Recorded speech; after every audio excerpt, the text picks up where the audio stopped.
अस्सलाम वालेकुम, क्या हाल है गाइज़। उम्मीद करती हूँ आप सब ठीक होंगे, खैर खैरियत से होंगे। तो आज हम बना रहे हैं एक न्यू रेसिपी। तो हाज़िर है एक न्यू रेसिपी के साथ। आज बना रहे हैं टिंडे भरे हुए। तो टिंडे साबुत को पहले वॉश कर लेना है, इनको छील के अच्छे से वॉश कर लें। उसके बाद इस तरह कट लगा के इसके बीज निकाल देने हैं। इसके बीज को आपने ज़ाया नहीं करना, उसको आपने रख लेना है। तो यहाँ हमने ले ली है सब्ज़ मिर्चें और लहसुन, इसको चॉप कर लिया अच्छे से। तो ये जो टिंडे के बीज थे उसको निकाल के उसको पीस लेना है अच्छे से।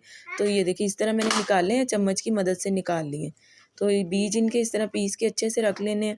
और साथ ही प्याज को भी हमने चॉप कर लिया। इसमें प्याज कुछ ज़्यादा डलेंगे तो टमाटर भी कुछ ज़्यादा ही डलेंगे। तो माशाल्लाह से ये सारी चीज़ें मैंने रेडी कर ली थी।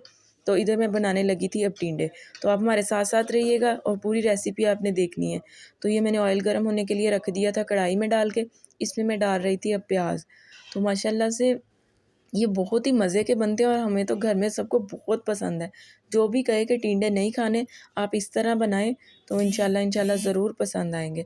तो देखते हैं जो टिंडे नहीं खाता वो भी खाएगा इतने शौक़ से। तो माशाल्लाह बहुत ही मज़े के बने थे और सबको बहुत पसंद आए। तो प्याज़ हमारे माशाल्लाह से हो गए थे ब्राउन, लाइट से ब्राउन करने। साथ ही मैंने लहसुन का पेस्ट और जो चॉप की हुई थी मिर्चें वो भी मैंने इसके अंदर डाल दी। 3-4 मिनट मैंने इसको अच्छे से भुनाई की कि इसका कच्चापन ख़त्म हो जाए।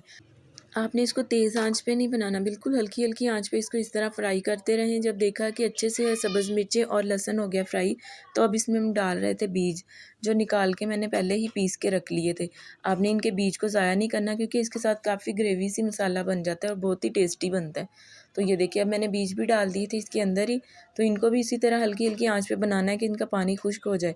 तो जब ये अच्छे से हो जाए रेडी, इनका बीज भी अच्छे से हो जाएँ, देखा है कि अब मसाला हो गया है, तो इसमें जो हमने टमाटर छिलका उतार के मैंने उनको चॉप करके रखा था, तो वो भी डालना है इसके साथ। तो यहाँ मैंने मिसाले रखे थे, ज़्यादा मिसाले नहीं, बिल्कुल सिंपल से हैं, जो घर में आम होते हैं, लाल मिर्च, नमक, हल्दी और सूखा धनिया।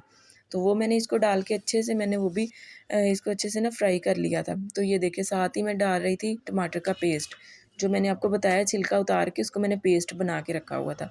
तो इनको डाल के मैंने 3-4 मिनट अच्छे से भुनाई की। पानी जब खुश्क हो गया, ऑयल बिल्कुल ऊपर आ गया, तो फिर मैं जो टिंडे थे उनको मैंने इनके अंदर इस तरह रख दिया। आप चाहें तो इसके अंदर मसाला भी चम्मच के साथ भर दें, अगर नहीं तो आप इसको इसी तरह रख दें। तो इसको इसी तरह रख के बिल्कुल टिंडों को आपने ऊपर से ढक्कन लगा देना है। ये तकरीबन 1 घंटे के बाद बिल्कुल हल्की आँच पे रख के 1 घंटे के बाद अब जब आप इसको ढक्कन उतारेंगे तो माशाल्लाह से ये आपको लुक नज़र आ रही है कि बहुत ही मज़े के और बहुत ही टेस्टी बनते हैं। तो ये देखिए मैंने एक दफ़ा इसमें चम्मच हिलाया तो फिर इसको मैंने अपने हिसाब से नमक मिर्च पहले ही डाल लिया था जो पूरा था। तो फिर इसको मैंने ढक्कन लगा के रख दिया क्योंकि अभी कुछ ये मुझे लग रहे थे कि कच्चे हैं। तो फिर जैसे मैंने दोबारा इसको आधे घंटे बाद दोबारा मैंने ढक्कन खोला है, तो माशाल्लाह माशाल्लाह टिंडे हमारे हो गए थे तैयार। ऑयल बिल्कुल ऊपर आ गया था, ये आपको शक्ल से भी नज़र आ रहा होगा। तो माशाल्लाह से सालन हमारा तैयार है टिंडे भरे हुए। और जो भी इस रेसिपी को ट्राई करें वो मुझे ज़रूर बताएं और आप हमारी वीडियो को लाइक करें, शेयर करें और कमेंट करें। और आज की वीडियो का एंड इधर ही करती हूँ, इंशाल्लाह मिलते हैं आपसे एक नेक्स्ट व्लॉग में। तब तक के लिए अल्लाह हाफ़िज़।